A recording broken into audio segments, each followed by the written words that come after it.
Assalamualaikum. Bertemu lagi dengan Mimin di Bertani Cabai. Hari ini, tanaman cabai ori 212 berusia 161 hari setelah tanam. Kali ini, Mimin akan melakukan pemupukan dengan sistem kocor. Mimin menggunakan karat plus borone dengan dosis 4 sendok makan untuk 5 liter air.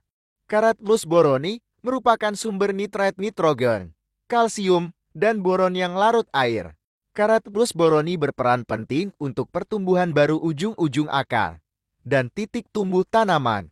Kemudian, Mimin menggunakan NPK Mutiara Grower dengan dosis 4 sendok makan untuk 5 liter air. NPK Mutiara Grower mengandung nitrogen 15%, fosfor 9%, dan kalium 20%. NPK Mutiara Grower mengandung kombinasi terbaik dari nitrat nitrogen Na3 yang langsung tersedia untuk tanaman. Kemudian Mimin menggunakan asam humat dengan Merck Power Soil dengan dosis 1 sendok makan untuk 5 liter air. Asam humat humic acid telah dikenal sebagai inti atau saripati pupuk organik.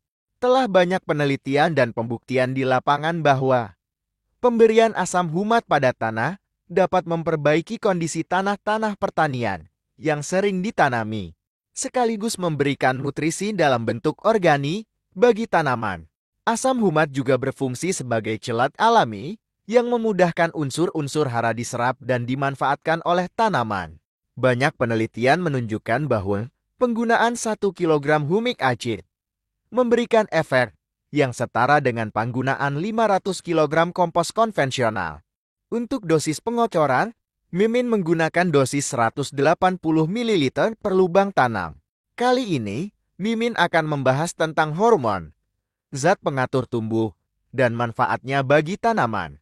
Dilansir dari bumikita.it, saat ini manusia sudah mampu memproduksi hormon buatan yang dapat diaplikasikan pada tanaman budidaya maupun untuk keperluan kultur jaringan.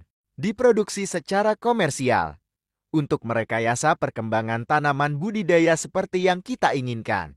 Misalnya untuk tujuan pembesaran buah, perbanyakan bunga, perbanyakan tunas, dan cabang maupun anaka, percepatan tumbuh, menggenjot hasil panen, percepatan pemasakan buah, defoliasi perontokan daun, membuat tanaman kerdil bonsai dan rekayasa kultur jaringan.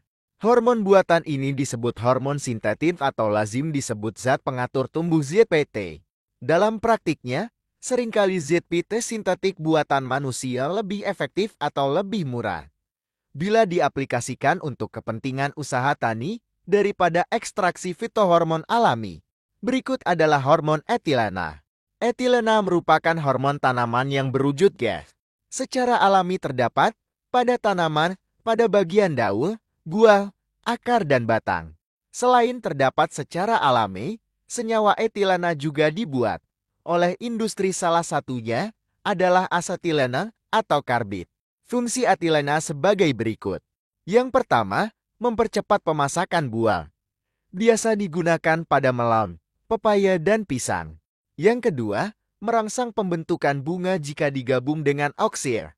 Yang ketiga, merangsang pembentukan bunga pada nanas. Yang keempat, mempercepat pemekaran bunga.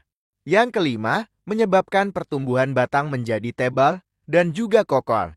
Yang keenam, mempersingkat fase vegetatif pada tanaman-tanaman menahun agar segera produktif. Yang ketujuh, menginduksi pertumbuhan bulu akar, meningkatkan efisiensi penyerapan air dan mineral. Yang kedelapan, merangsang kelangsungan hidup tanaman di bawah kondisi oksigen rendah. Yang kesembilan, mendorong absisi atau perontokan daun, bunga maupun buah di saat tanaman tidak mengalami keseimbangan fisiologis. Berikut adalah jenis-jenis etilena. Yang pertama, 2-chlorothiol fosfonic acid atau etefol. Lazim ditemui dengan merek dagang Etrel 480 SI atau Protefon 480 detik A. Berbentuk cair yang kemudian menguap menjadi gas etilen apabila diaplikasikan. Yang kedua, beta-hidroksietilhidrazin BOH, yang biasa digunakan untuk merangsang bunga pada nanas. Berikut adalah karakter etilena. Yang pertama, dihasilkan secara endogen dari dalam tanaman, maupun eksogen dari luar tanaman. Yang kedua, peningkatan etilena dalam tubuh tanaman. Biasanya diikuti oleh peningkatan oksir.